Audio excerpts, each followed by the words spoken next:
Whispering Tactician back with another video. Today we have a jam-packed schedule again, so please hit the like button as it helps the channel so much. Comment down below what you thought of the game and subscribe to the channel for more similar relaxing content hopefully. Anyway, this is how England beat Denmark to reach the final of Euro 2020. Stay tuned. Okay, England lined up in a regular 4-2-3-1 shape.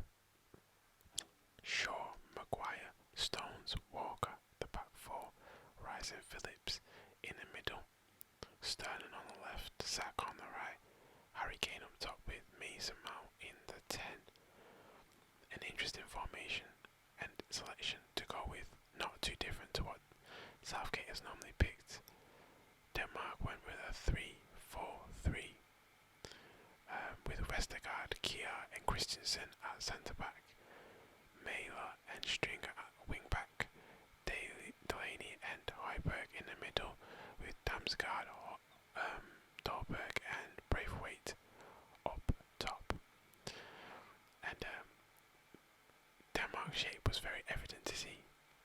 Denmark, again, as we'll move on to the next image, sat very deep. This is about 5 minutes into the game. Denmark are sitting, so they're trying to block off the spaces and sit really narrow as well to force England wide. Anyway, Denmark in this instance win the ball back. This is only 5 minutes into the game, and you can see their three attackers are almost the only players actually going forward at this point in time, along with their wing back. But again, Denmark lose the ball. Their wing back is high up because he decided to carry the ball, and England do something very good with their wingers is they try and force them up when the wing backs go back. And Saka's in a lot of space now because their wing back's gone forward, lays it off to Harry Kane, and this is how England get their first opportunity.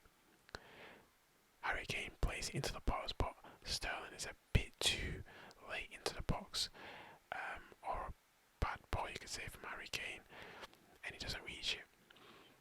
Again, another instance where Mason Mount wins a header, a free header to be fair, and he passes it off to Harry Kane. Now you can see the Denmark defence in a line at this point. There's a lot of them back, 5 at the back anyway. It's played out to Sterling, and I was impressed with England. Some of the things that they did, this is one of them, is getting the ball out to the wide areas, putting it in. Sterling facing up his man. Now Sterling has one option, can either go down the side or go inside.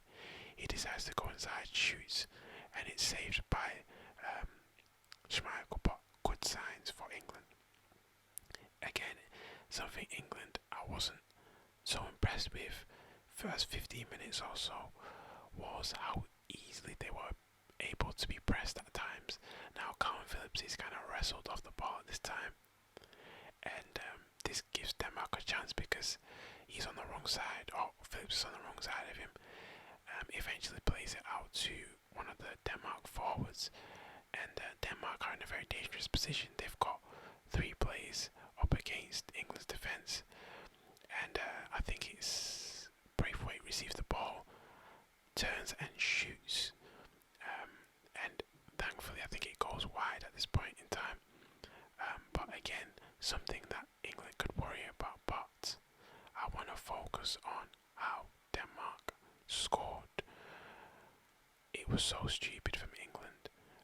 This is what nerves does, right? So it's headed out, Dolberg controls it, spins Declan Rice, so he gets onto the other side of Declan Rice, and this causes problems because he's taken 2 men out of the game at this point in time. Runs out the defence, and Mount has to come back, track back and stop him. No problem with that. Again, something that England shouldn't have done, or in this case Shaw, was give away a foul. His fullback's not going anywhere. sure gives a foul, and that means they have a free kick closer to the goalkeeper. So again, some stupid things that England were doing, some of the plays, maybe nerves. Damsgaard takes the kick and it flies into the net. I think Pickford could have done better, but a great strike from Damsgaard. And Pickford doesn't get across early enough to get his hand onto it, and it goes quite high as well. But a good strike at least from Damsgaard, as we can say. And England are 1-0 down, and it's just stupid nerves. I could just tell, there was something gonna happen from Denmark, because England just weren't taking some of the chances they had early on, and it's typical for us to just go and bottle it, right? But anyway, great strike from Damsgaard. England are 1-0 down. What? They have to pick themselves back up. Now there's an image of Harry Kane saying, look guys, come on, we've got to switch ourselves on, because we're not actually taking the opportunity here. Now this is 8 minutes later on.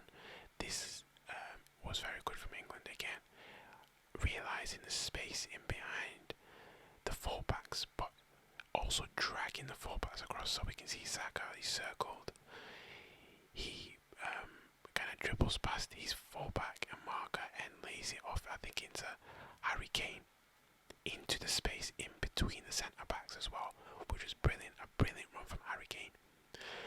Harry Kane gets the ball into the space, and it was a bit unfortunate in this situation, because when Harry Kane receives it in the space, he's kind of taken his marker out of the game, so a marker shifts across, and Harry Kane kind of gets the ball into the box, and Raheem Sterling loses his marker. I think his marker falls over, and essentially Raheem Sterling has a one-on-one.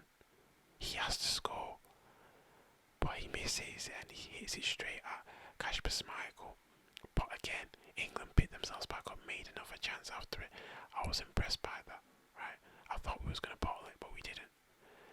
Now, this is how England equalised directly after this, because they used that space in behind that fullback on their right, on Denmark's left anyway. They utilised that space for the equaliser, which we will look at right now. So again, Saka has the ball. Saka plays it back into Kyle Walker, and Kyle Walker receives the ball, and I think he passes it, if I'm not mistaken, into Harry Kane. Yes, he does pass it into Harry Kane. Harry Kane drops deep, and Harry Kane dropping deep means that somebody has to run in behind him. Saka does it very brilliantly.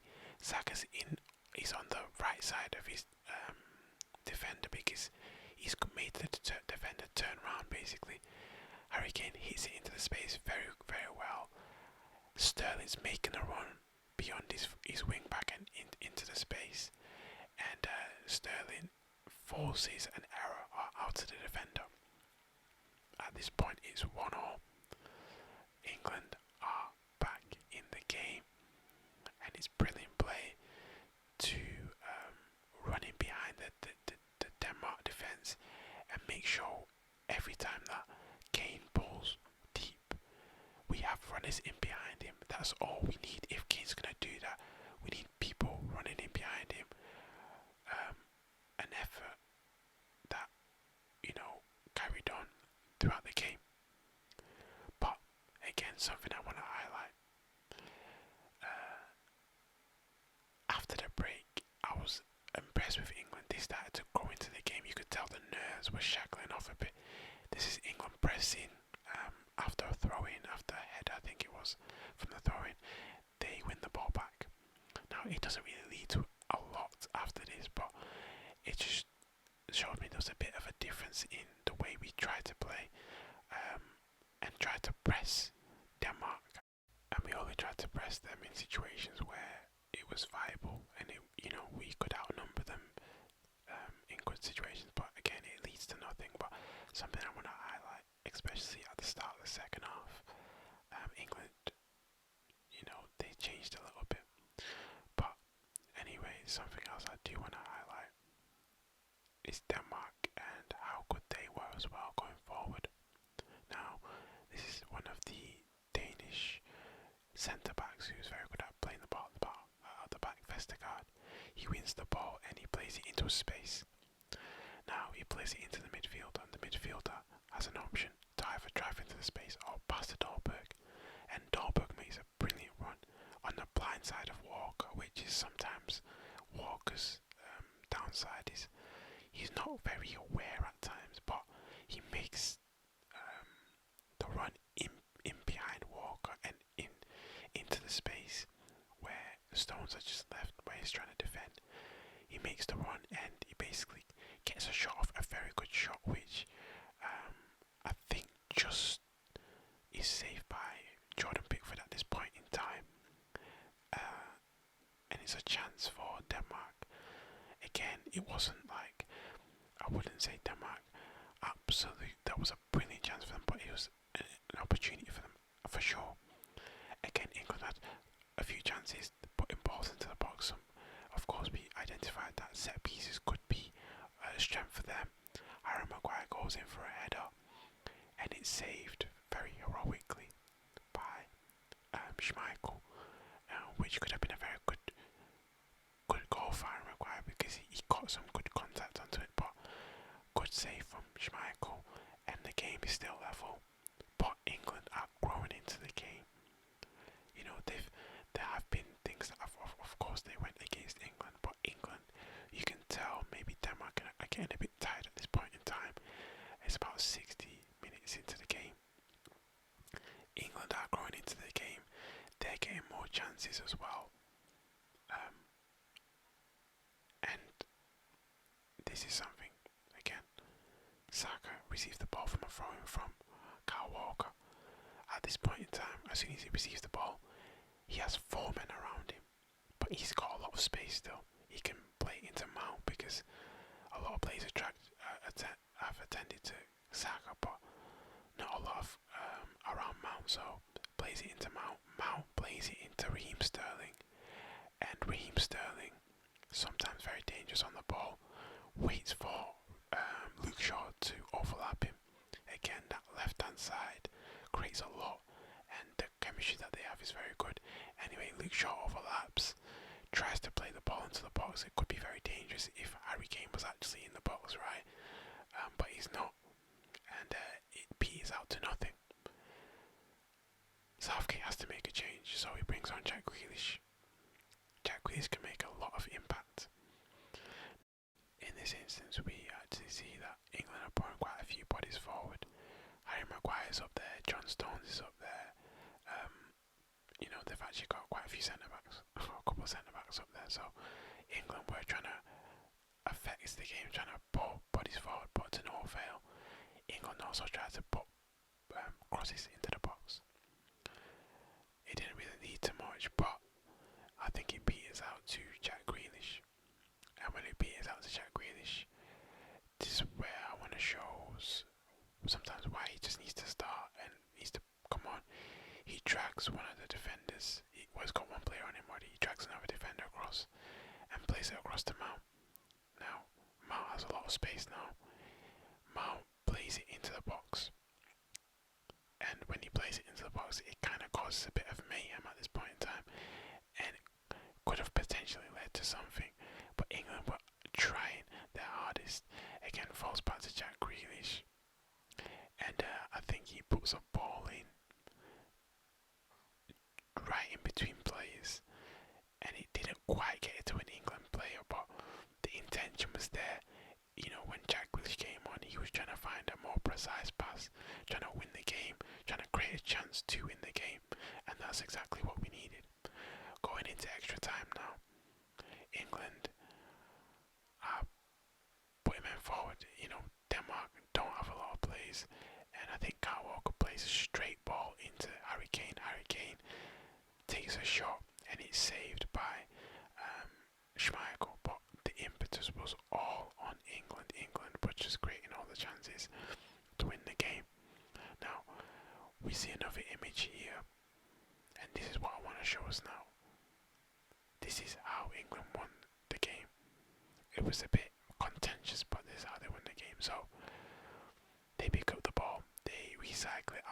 Raheem Sterling, who's now playing on the right.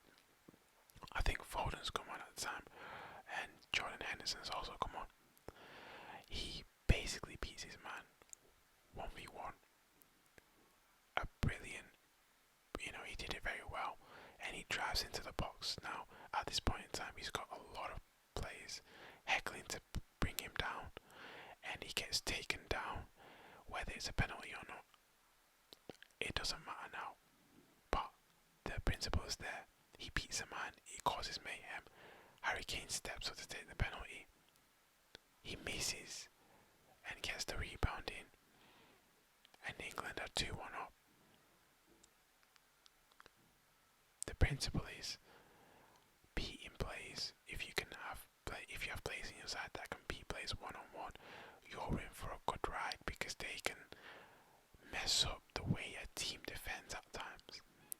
Again, something else, at 2-1, Denmark had to go for it. So they left a lot of spaces, a lot of holes in behind. And Harry Kane passes it to Sterling. Sterling's involved in a lot of the way, or in a lot of England's attacks, should I say. Now Sterling chooses to go beyond the man, but I think he should have squared it to Kieran Trippier at this point in time. He tries to go behind the defender.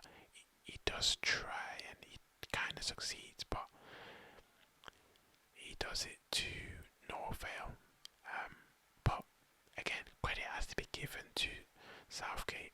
I think England could have bottled it, but with what Southgate has built over the time he's been there, he has to be given credit for the victory. And even if it's just on vibes, if it's just on the fact that Southgate is a nice person to work with, right now I don't care. Tactically, we're okay. We're not the most exciting, but we're getting the job done, and we're not bottling things. The only thing that worries me is how we start in games. But if we can bounce back from these things, I'm not too worried. Of course, Italy's coming up next. We're going to have more content coming up for that. Keep your eyes peeled. Eyes peeled. But anyway, I'll catch you on the next video.